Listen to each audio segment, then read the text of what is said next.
Hi guys, today I will explain how to recover wallet in Trust Wallet. This process is really simple and easy. The first thing is open your Trust Wallet application, once it will be open. This one is the home page of my application. In order to recover our wallet, we have to move to our settings section by clicking on the setting icon, which is on the left top.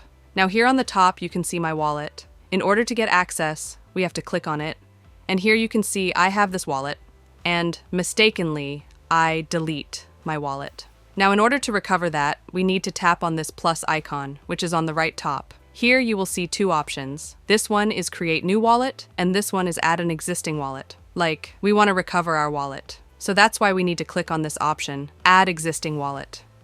Now, here you have to choose. If you have the secret phrase in that wallet, then you have to select this one. If you have Swift or Google Drive backup, what you have, choose that. Like I have the secret phrase, so that's why I will click on it. Due to security purpose, the screen is blank, but you will see everything. When you will do this on your mobile, you can see the wallet. So I need to click on it. And now here, I need to paste that secret phrase which I used when I was creating this wallet. And after pasting the secret phrase, the restore option will be enabled, and by clicking on that my wallet will be recovered and I can use everything easily.